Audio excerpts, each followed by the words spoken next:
নমস্কাৰ নমস্কাৰ।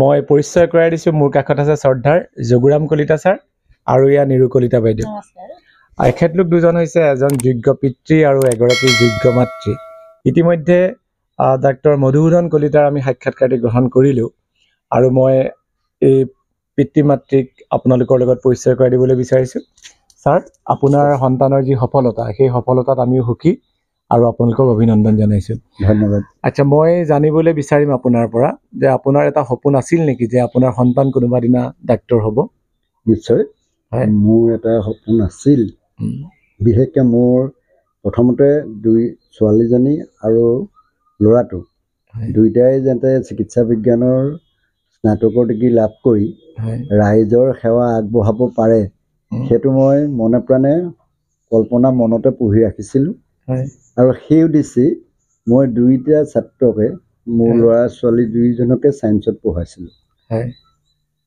কিন্তু ছায়েন্সত পঢ়ুৱাইছিলোঁ ছোৱালীজনী ইতিমধ্যে মেডিকেল ছায়েন্সত নামভৰ্তি কৰিবলৈ সক্ষম নোহোৱাৰ কাৰণে তাইৰ ইচ্ছাও মানে জেনেৰেল পঢ়া আছিল সেইকাৰণে জেনেৰেল পঢ়িলে আৰু পঢ়ি তাই নেৰিষ্টৰ পৰা MSc পাছ কৰি বৰ্তমান PhD কৰি আছে। আচ্ছা আৰু আপোনাৰ যোগেদিয়ে তেখেতলৈ শুভকামনা জ্ঞাপন কৰিছোঁ আজি ঘৰত নাই থকা হ'লে আপোনালোকক পৰিচয় কৰাই দিলোঁহেঁতেন মানে মধুসূদনৰ বায়েকৰ কথা মই কৈছোঁ আচ্ছা আপুনি তেওঁলোকক সৰুকালত পঢ়া শুনা কৰাইছিলে নে নিজে পঢ়ুৱাইছিলে নে এজন শিক্ষক হিচাপে মই আচলতে মোৰ বিদ্যালয় বহুত দূৰত কিন্তু কেইটামান মই নিয়ম তেওঁলোকৰ আগত কৈছিলোঁ যে আমি সদায় কৰিব লাগিব সদায় কৰিলে সকলো কাম সহজ হৈ পৰিব আৰু গুৰুসকলৰ নিৰ্দেশ মানি আমি কাম কৰি যাব লাগিব যেনেকৈ মহাভাৰতত এটা কথা আছিল যেনেকৈ অৰ্জুনে পৰিচয় দিছিল যে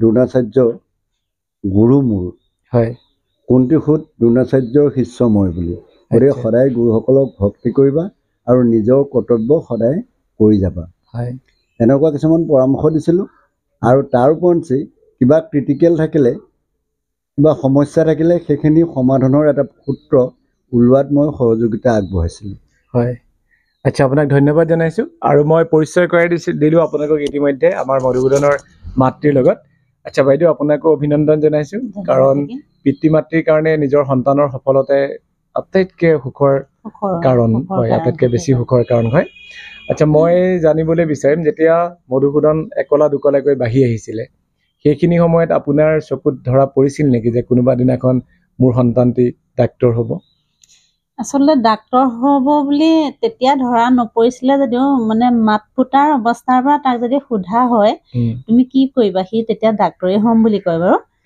এনেও মানে সেই সৰুৰ পৰা খুব কিবা এটা শিকিবলৈ কৰিবলৈ খুব মানে আগ্ৰহী নজনা কথাটো মানে তেতিয়াৰ পৰাই বাৰে বাৰে সুধি থাকে এইটো কেনেকৈ হয় এইটো কেনেকৈ হয় নতুন বস্তু এটা জানিবলৈ খুব মানে আগ্ৰহী মানে সেই তেতিয়াই গম পাইছিলোঁ মানে অকণমান ভাল হ'ব বুলি তাৰপিছত পৰৱৰ্তী পৰ্যায়ত মানে প্ৰথমেতো তাক ৰূপহীমুখ বালিকা বিদ্যালয়তে দিয়া হৈছিলে দুইটাকে তাৰপৰা ইয়ালৈ দ্বিতীয় শ্ৰেণীত আহিছে 8 চনত আমি বালিকা বিদ্যালয় মানে 528 নং ৰূপহীমুখ বালিকা বিদ্যালয় চৰকাৰী স্কুলতে প্ৰথম পঢ়িছিলে তাৰপিছত আমি তাত সেই বানপীড়িত অঞ্চল কাৰণে আৰু তাহাঁতৰ শৈক্ষিক দিশৰ ওপৰত লক্ষ্য ৰাখি আমি সেই ঠাই এৰি পেলাই ইয়ালৈ গুচি আহিবলগীয়া হ'ল আহি ইয়াত সেয়া তিয়ক জ্যোতি বিদ্যাপীঠত এডমিশ্যন দিলোঁ তাৰপাছত আৰু মানে গৈ আছে আৰু শিশুসুলভ দুই এটা দুষ্টামি আছিলে যদিও পঢ়াৰ প্ৰতি যথেষ্ট আগ্ৰহ আছিলে মানে বহুত পিতৃ মাতৃৰ সপোন থাকে বহুত মানে সকলোৰে থাকে এইটো এটা সপোন যে মোৰ ল'ৰাটো ভৱিষ্যতৰ দিনত এজন প্ৰতিষ্ঠিত ব্যক্তি হওক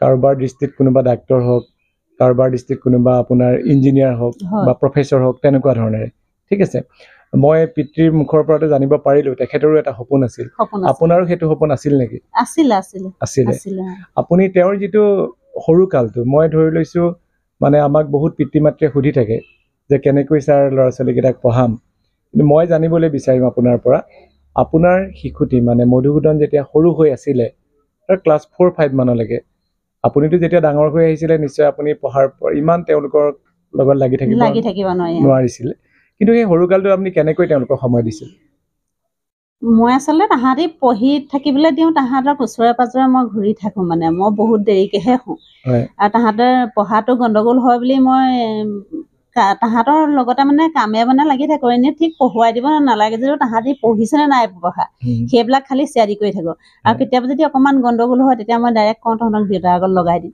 আৰু দেউতাকলৈ যথেষ্ট ভয়ো কৰে, শ্ৰদ্ধাও কৰে। ঠিক সেইমতে পঢ়ি যায়। আচ্ছা আৰু ইয়ালৈ অহাৰ পাছত মানে দেউতাক তাতে আছিলে দুখুৰীমুখতে, সি মানে তেতিয়া কয় দেউতা কি মা মই ৰাতিপুৱা সোনকালে উঠিব লাগিব, আৰু সোনকালে উঠিবলৈ হ'লে মই যদি হেৰি কৰোঁ টোপনি গুচি যায় আপুনি এচাই এডাল লৈ মোক দুচাত হ'লেও দি দিব, সোনকালে উঠিম, তেনেকুৱা কথাও কয় তাৰমানে সৰুতে। হয় হয়, কিন্তু বহুত শিশুৱে শুবলৈ পালেতো আৰু ভালেই পায়, একোৱেই নালাগে তেওঁলোকক। একোৱেই নালাগে। আচ্ছা এটা কথা একদম স্পষ্টকৈ কৈ দিয়কচোন, আপোনালোকে ৰাতি ভাত কেই বজাত খায়? ৰাতি ভাত 10টামান বজাত খাওঁ, আৰু 10টাৰ আগে পাছেহে খাওঁ, তাৰ আগত নাখাওঁ। তাৰ আগত নাখায়। আৰু সেই অভ্যাসটোকে মানে এতিয়ালৈও থাকি গ'ল। সিহঁতি যদি ওলাই গৈছে মানে মই সোনকালে ভাত বনাবলৈ মন নাযায়। আজি কেইদিনমানৰ আগত মই এগৰাকী মাতৃক পালোঁ। তেখেতে ক'লে, মই সুধিলোঁ আৰু কথা বতৰা পাতিলে, মই সুধিলোঁ আপোনাৰ ল'ৰা কোন ক্লাছত পঢ়িছে? বোলে এইবাৰ 10লৈ পাইছে। মই বোলো আপোনালোকে যদি তেওঁক পঢ়াটো বেছিকৈ বিচাৰিছে, ভাত আপোনালোকে সোনকালে নাখাব। বোলে আমি সোনকালে নাখাওঁ ছাৰ, আমাৰ দেৰি হয় অলপ। মই বোলো দেৰি হয় মানে? মই ভাবিছোঁ চাগে 11-12 বাজিব পাৰে। মই বোলো কিমান দেৰি হয়? নহয় ছাৰ আমাৰ 8:30 বাজে আৰু বোলে। মই এই কথাষাৰ কেলৈ আপোনাক সুধিছোঁ যে 8:30 যদি আপুনি সন্তানটিক ভাত খুৱাই দিয়ে, তেওঁৰ টোপনি আহিব, আৰু টোপনি আহিব তেওঁ শুই যাব।